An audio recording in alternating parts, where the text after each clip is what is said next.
In today's video, I want to talk about my plan. What altcoins am I looking at accumulating? When am I looking at accumulating? And what is my feeling for where the market is going to trend over the next few months? And how can we position ourselves to maximize upside in terms of our portfolios during this period?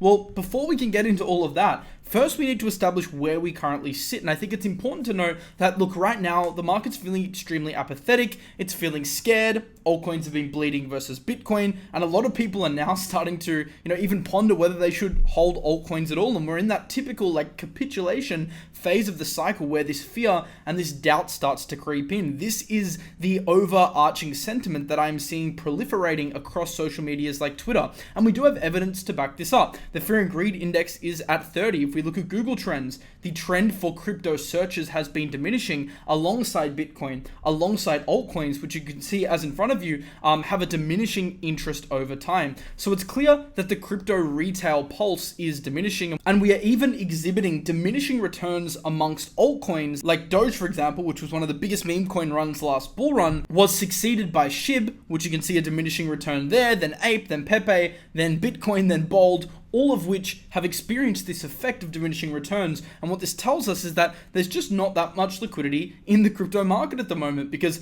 market participants are exiting more than they're coming in. And without fresh blood coming into the market, the amount of available capital to pump these narratives is obviously smaller. And that means you have this select bunch of traders that are all trading against each other PvP style without retail inflows. Now, I also want to have a look at the potential overhang that we've got ahead of us, because the question is, well, is this situation going to get worse? Well, we still have to accept that the crypto market does have significant amount of overhang remaining in Q4. You've got the US government Silk Road Bitcoin that they still have 3 more tranches worth to sell throughout the remainder of 2023. This could happen essentially any day now. We know we've got the Mt. Gox Bitcoin set to be released as well. FTX also liquidating a large portion of their assets. They have $3.4 billion worth of crypto which they need to liquidate. Note that a lot of this is locked, so the actual supply pressure coming onto the market, especially in the case of Solana and Aptos, where over 70% of the tokens are locked, is not going to be as severe as some people say.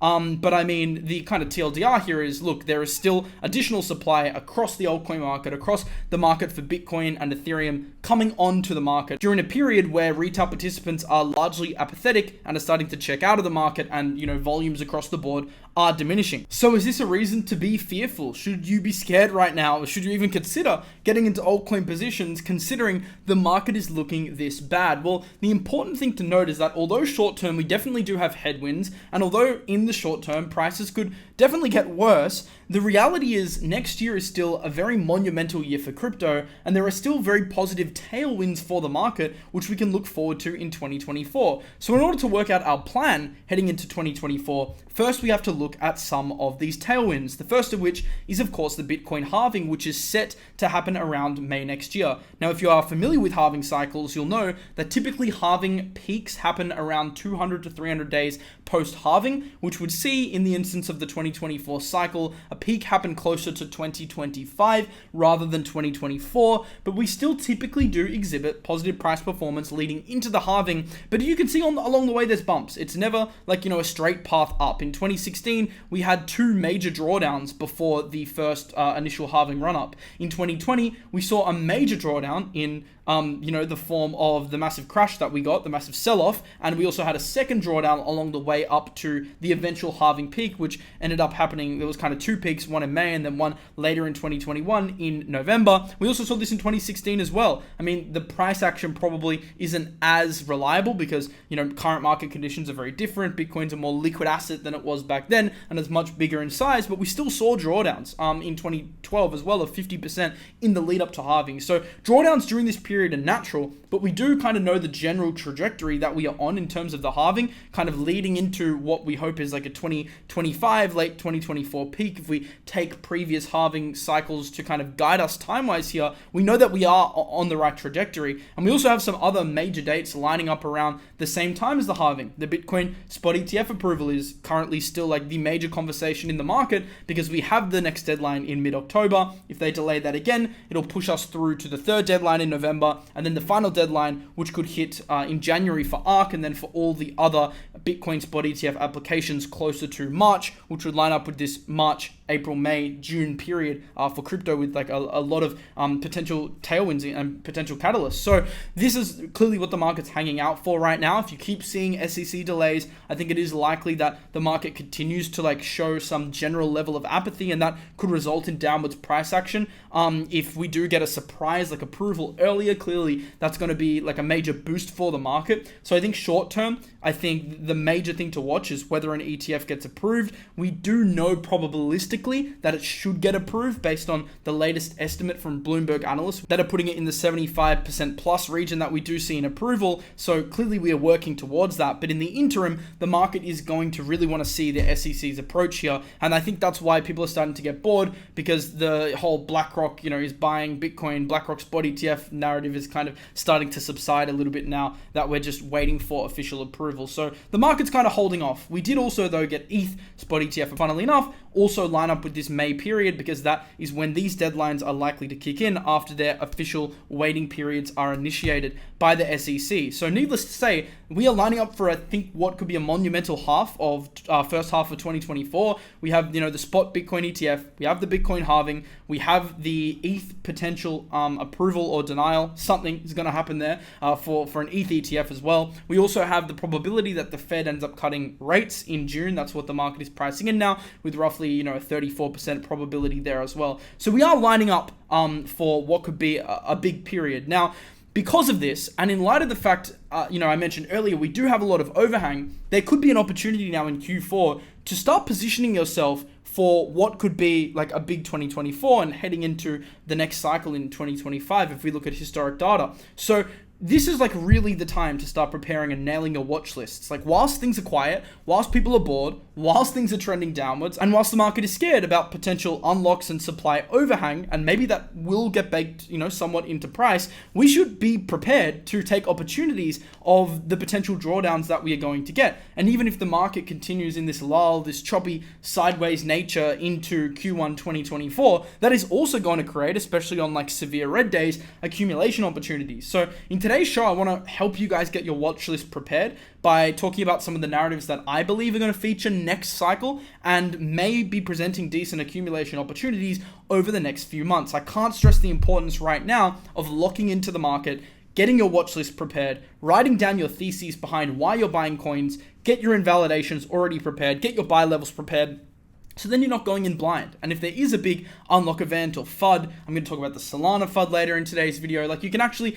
take advantage of that instead of being on the sidelines without a plan. So the whole point of this channel and the whole point of, my videos and my Twitter is to help you get prepared, help you succeed in the market. And hopefully today's video goes a step towards helping achieve that. And if you do like these videos, make sure to subscribe if you aren't already subscribed and turn on post notifications so you don't miss a single video. So without further ado, let's get into some of the altcoins that I am looking at. Now, when I'm looking at the best performers next cycle, I think the best performers in each cycle are the altcoins that are solving issues like relevant to that particular period of time. If you look back to 2021, think about the best performers. You had AVAX, you had Solana, you had Phantom, you had BNB. They were all L1s being powered by this like narrative that was very common at the time, that was like, we don't have enough block space. Ethereum can't scale, it's very limited, we need more block space. So this kind of L1 rotational play was the biggest trend last cycle. Now next cycle, I believe we'll have different problems and different narratives which come to the forefront of the market. And our job as investors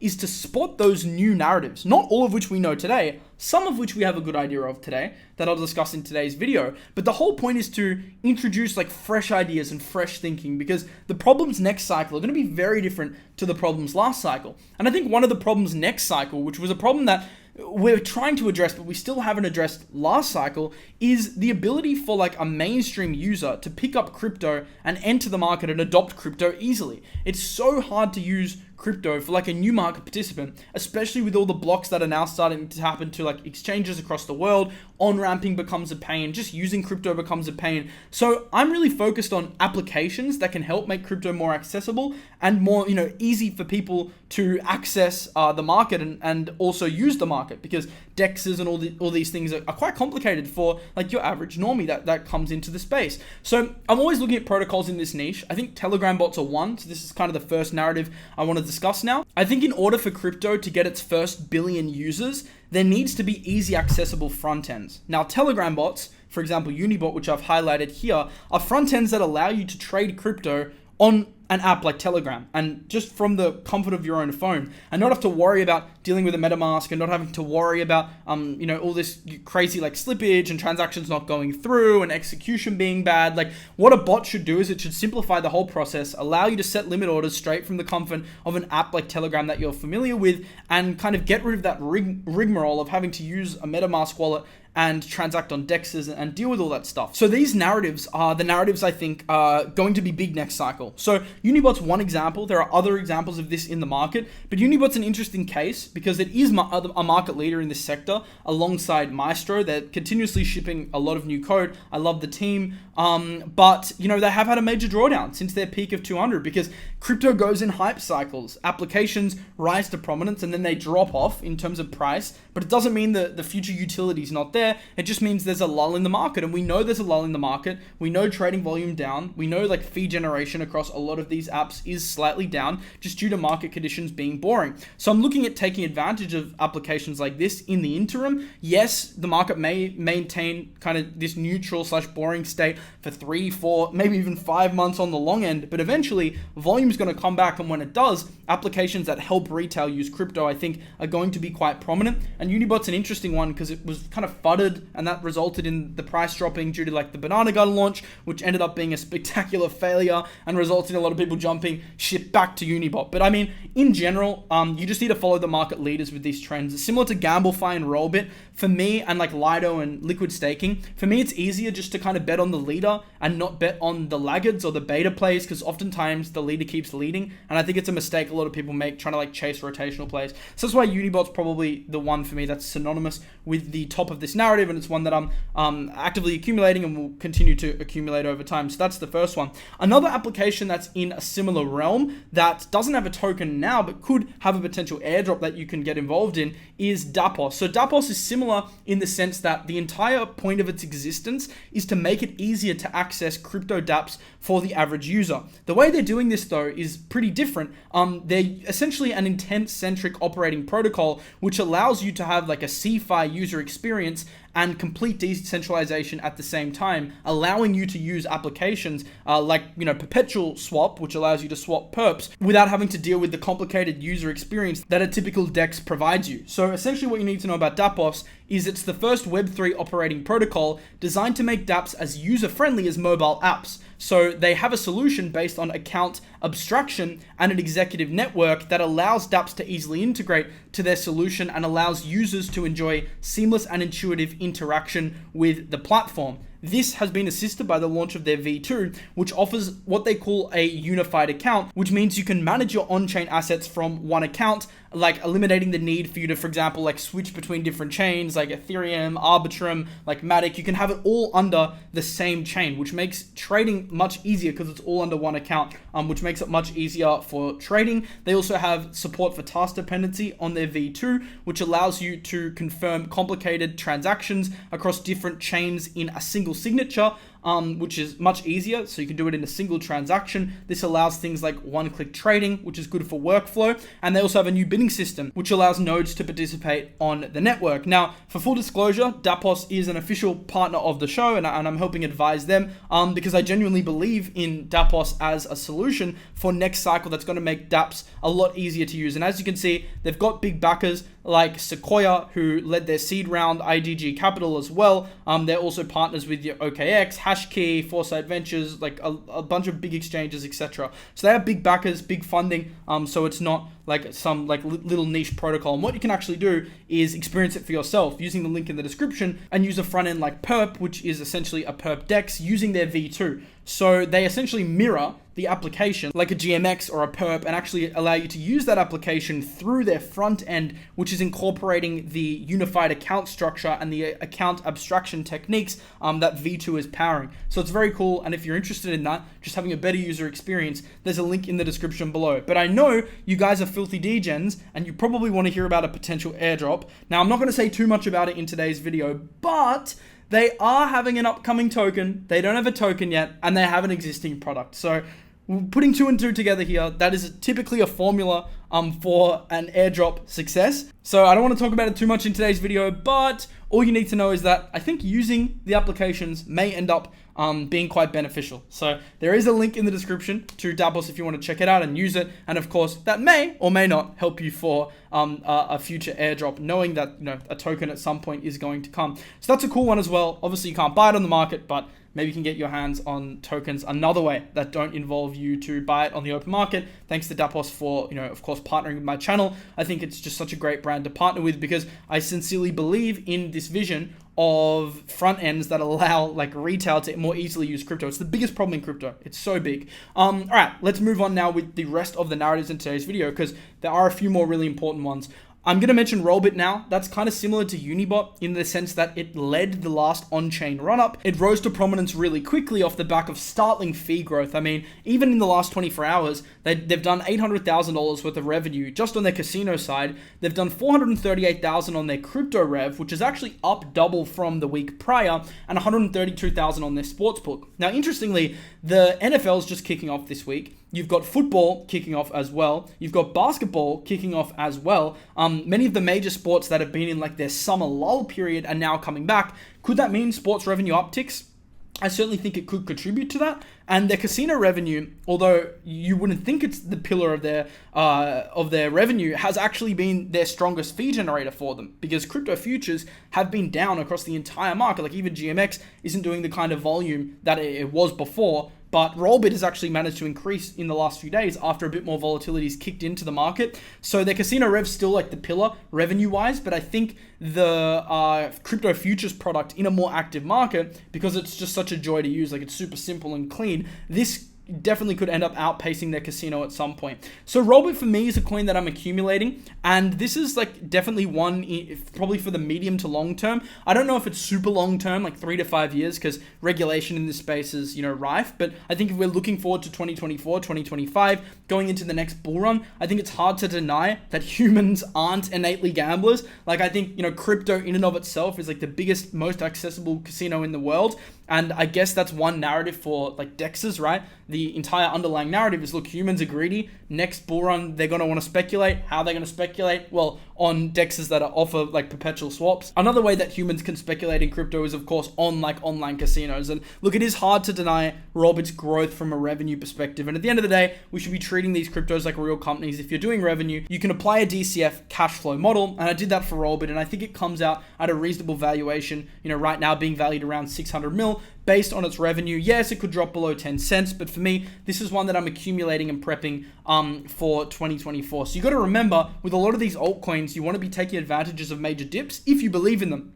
And this doesn't just apply to the coins I mentioned in today's video. There may be coins that you like that I'm not mentioning in today's video that you want to accumulate, and that's completely fine. Just keep in mind that we want to use the bearish periods, like the unlock FUD, big market corrections and that kind of stuff, to position ourselves for the catalysts that we know are coming long term. And that is really the essence of my strategy, what it boils down to, over the next 4 to 6 months as we start to look forward into 2024 and the next halving. So next altcoin I want to talk about is Solana. This one has been, basically the coin everyone on Twitter has been talking about. It is in the midst of a FUD storm, considering that the FTX liquidations document listed $1.1 billion worth of Solana, but I think it's slightly misleading, and I'll tell you why it's misleading. The majority of Sol is actually locked until 2028, and this is vesting linearly, meaning when Alameda first came to their agreement with the Solana Foundation, they didn't just give them all the tokens at once. They agreed in 2022 that they would vest for 6 years until 2028. And because it's vesting, for this reason, FTX, even if they wanted to dump all on the market at once, which I don't know why they would want to, but if they just wanted to TWAP instantly, they couldn't.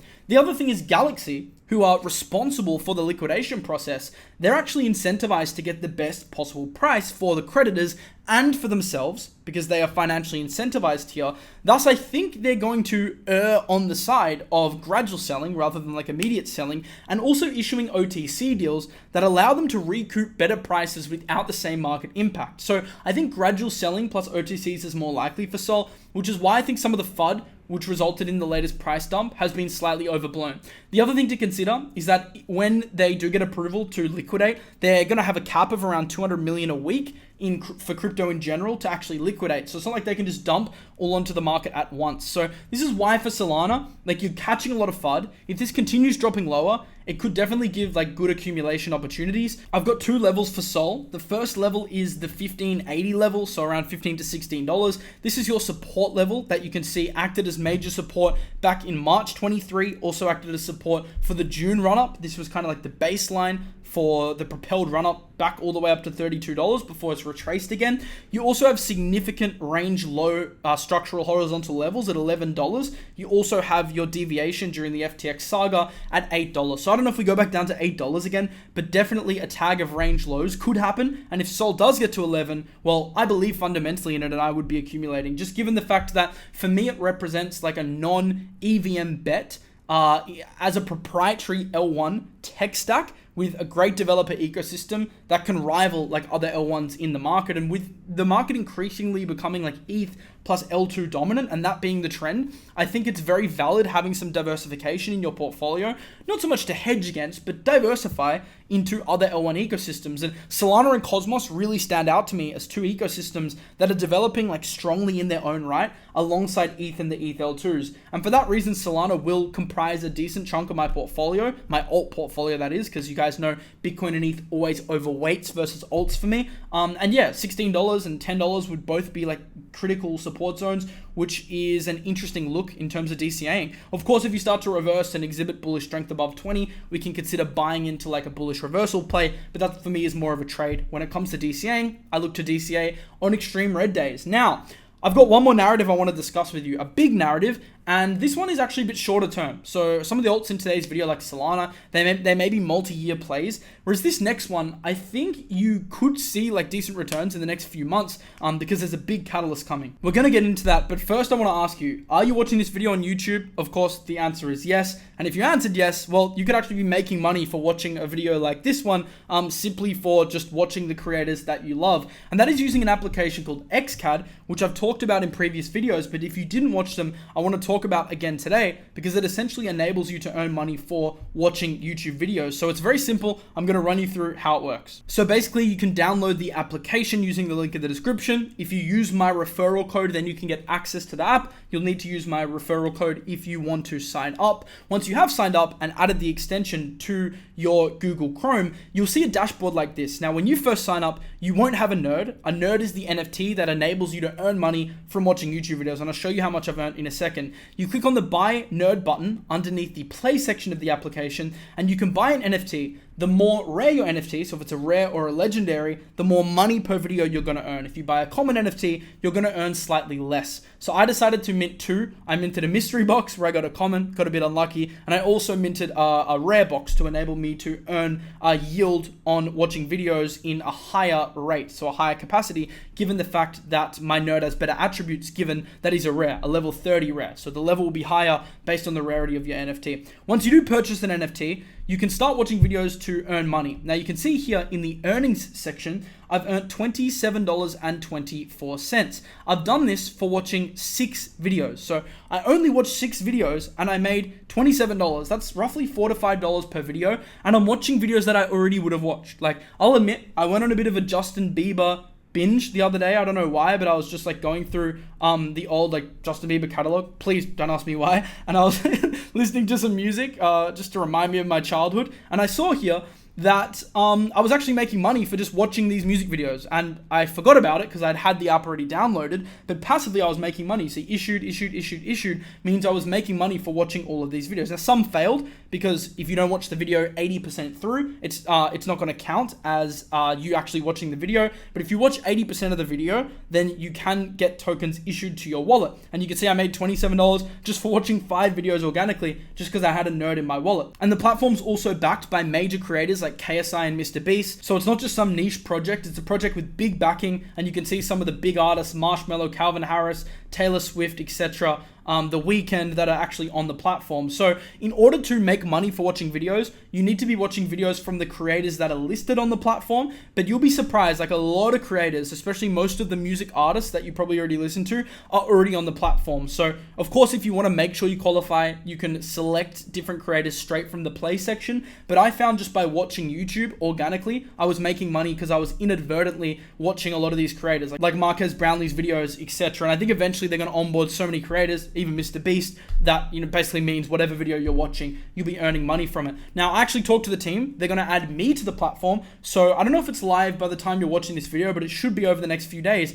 You'll be able to just watch my videos. That's why I literally said you can watch my videos and make money, because I'm going to be added to this as well. So it's super, super cool. And yeah, I recommend you check out the platform using the link in the description. Of course, XCAD is an official show partner, as I've disclosed in previous videos, just to be fully transparent. And if you do choose to sign up, make sure you use my access code so you get access to the platform. You will need to use this access code for exclusive access to XCAD, and there is a direct link in the description that will take you to the download page of the site. So good luck with making money watching videos. And yeah, they also have a dual token model, just for those that are wondering. Their play token is the earnings/reward token of the platform, and then XCAD is the governance token of the platform. So you can do all sorts of cool stuff with the tokens, like upgrade your NFTs, buy boosts, and they have seasons, which essentially implement like new features, new functionality every single season. So we're currently in season 1, but when the next season comes out, you'll get different types of NFTs and new boost capabilities and all sorts of really cool stuff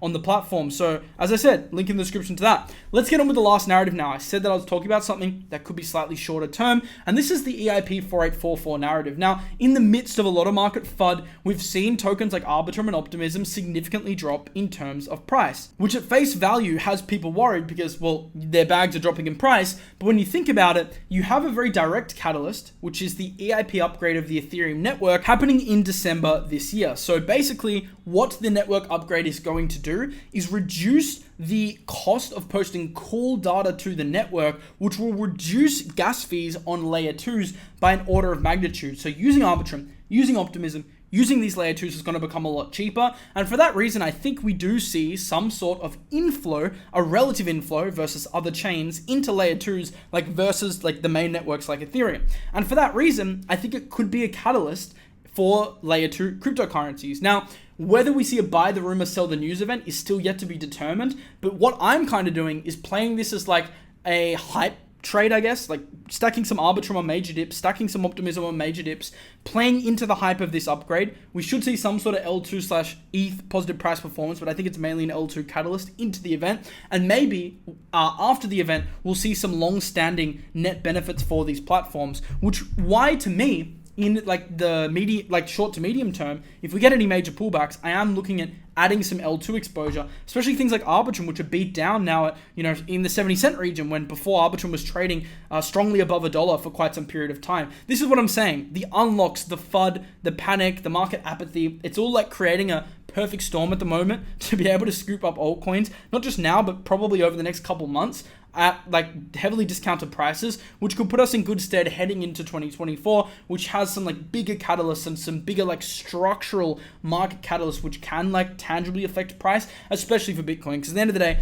Bitcoin is still the market leader, and we need to respect Bitcoin's trend when it comes to the overall market. Because when Bitcoin's in a downtrend, very hard for altcoins to perform well, and typically they bleed heavier versus Bitcoin just due to the relative strength of the market right now. So I hope you enjoyed the narratives I talked about in today's video. There were more narratives because I don't just have a portfolio of 3 altcoins. I hold many more altcoins, but I talked about some in last video, and in future videos I'll discuss them. I just want to make sure these videos are short-ish, like we're already almost at 30 minutes now. And, I've only talked about a few altcoins, so I'd rather go deeper on a few than give you like 20 and kind of give you and ramble about them. So I'll split up with the future videos. So make sure you're subscribed if you're not already subscribed. Remember, there's a link in the description to dappOS if you want to use dappOS V2. There's also a link in the description to XCAD. Remember to use my referral code if you want to start earning money for watching YouTube videos. I will see you in the next video. Thank you so much for the support on YouTube and on Twitter.